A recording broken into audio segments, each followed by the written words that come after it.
Every trucker has a story. Some are about close calls, some are about long nights.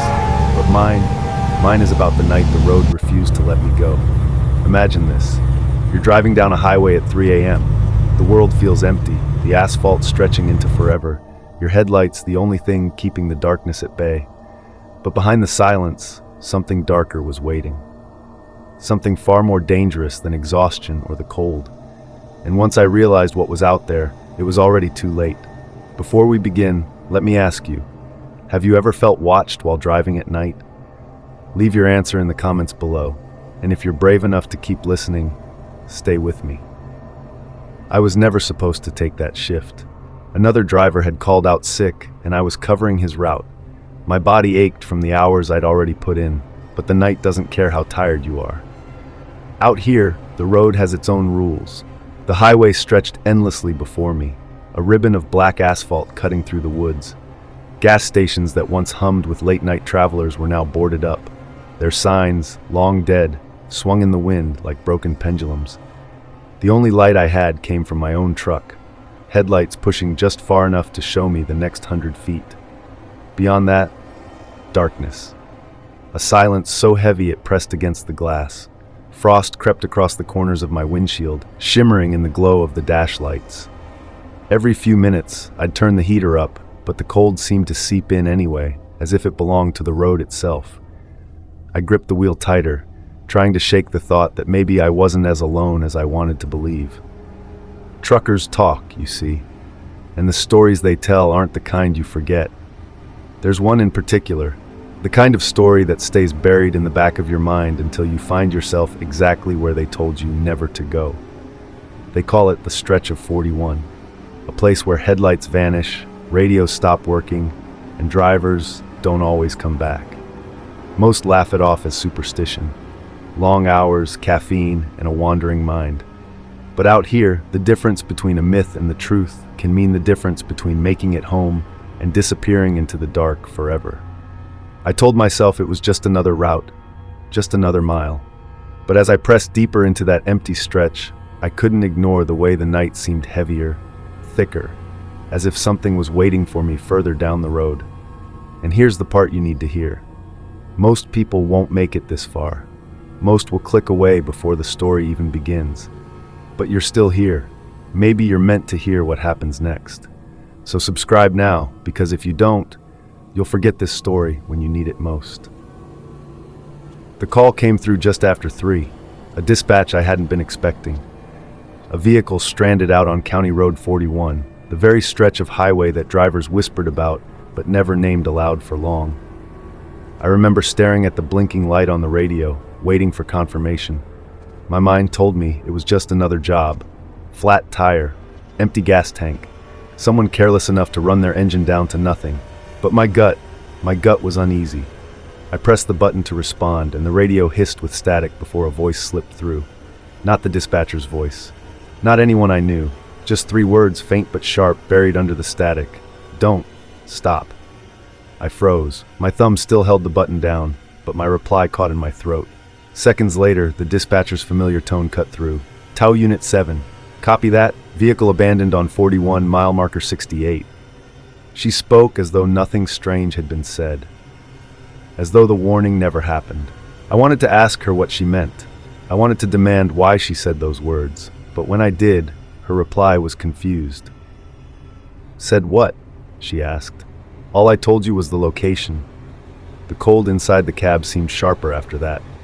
I tightened my jacket and pulled onto 41, the tires crunching against loose gravel as the lights of town vanished in my mirrors. Ahead of me, only the long black ribbon of the highway and the faint shimmer of frost. It didn't take long to find the vehicle.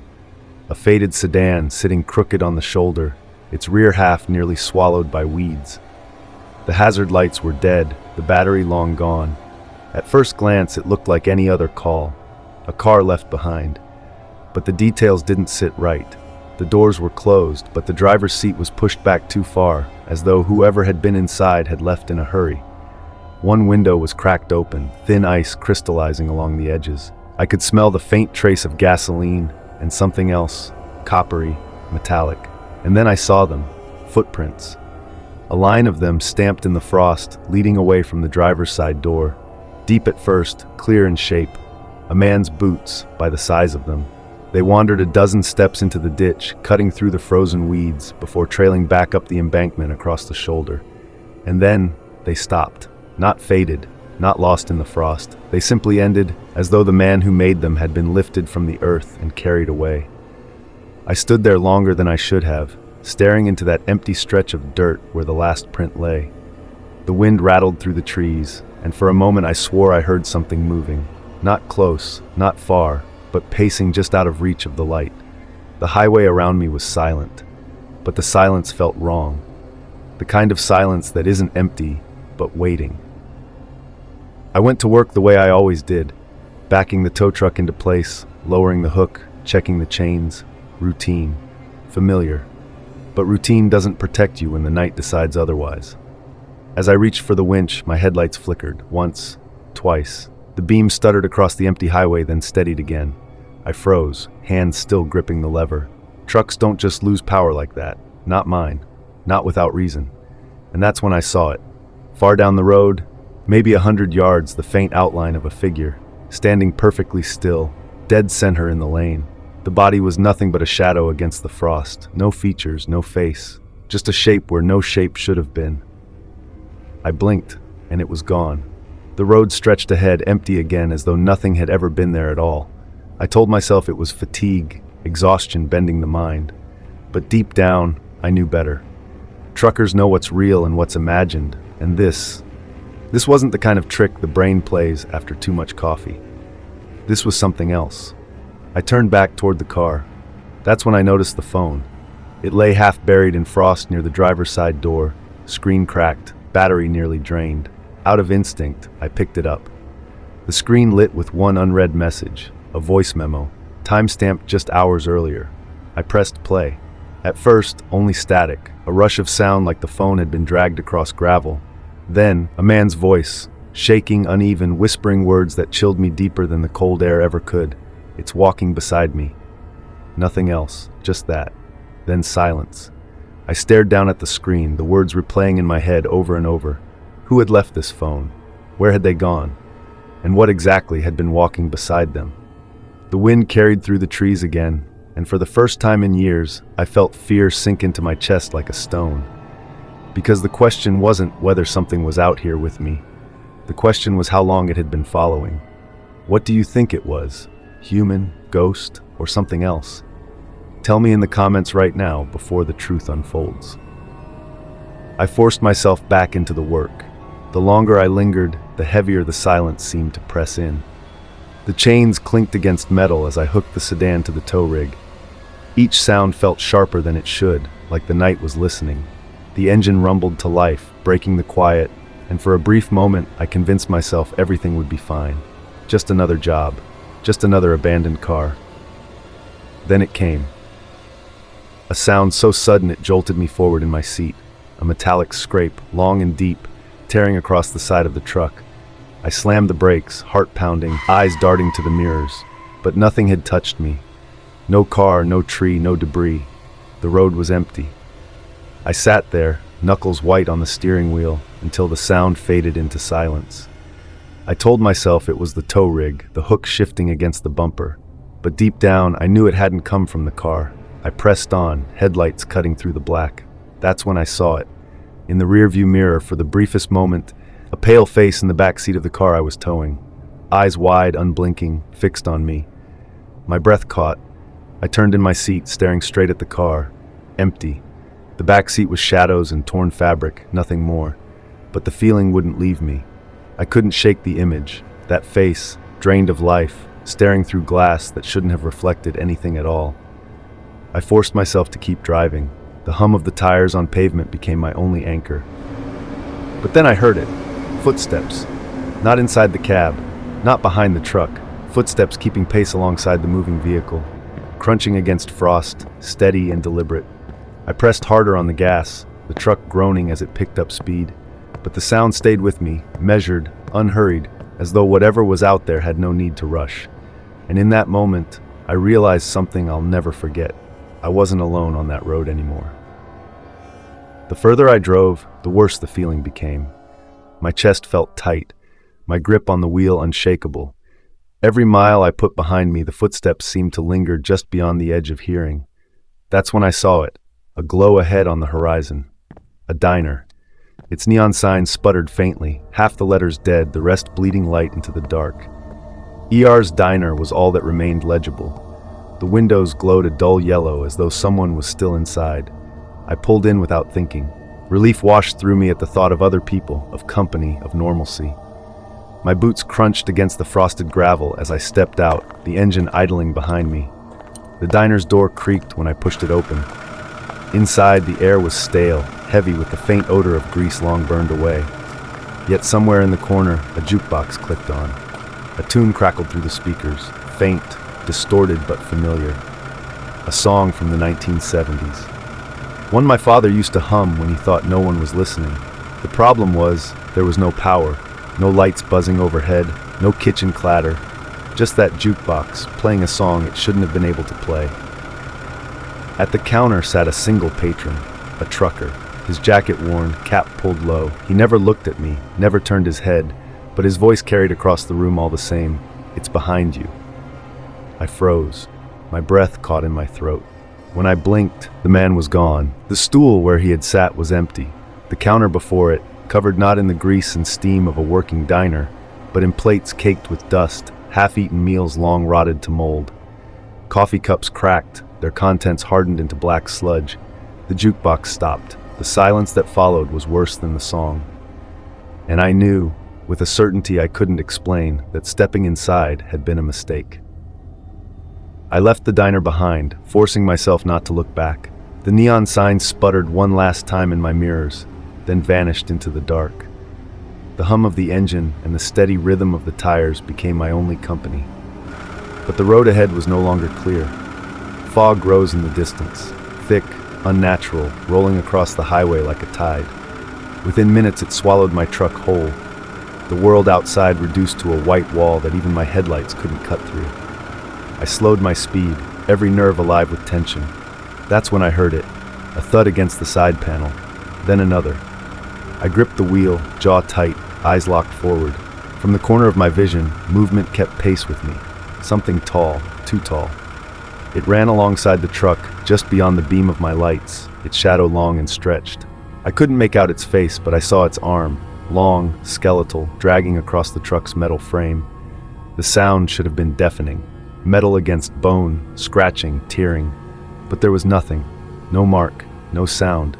Just the impossible image of a hand gliding against steel, as if the laws of the world had stopped applying. I pressed harder on the gas. The engine roared. The figure never fell behind. Then the windshield began to fog. From the inside, I could see my breath rising in the cold air as condensation spread across the glass, blinding me to the road ahead. My heart slammed against my ribs as a shape began to form on the fogged surface. At first it was just a smear.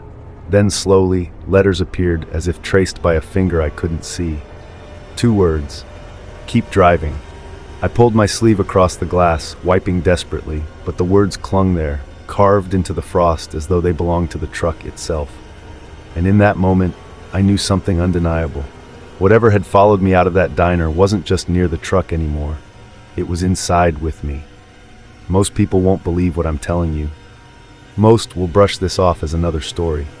But you're still here, listening. If you've made it this far, you're stronger than most.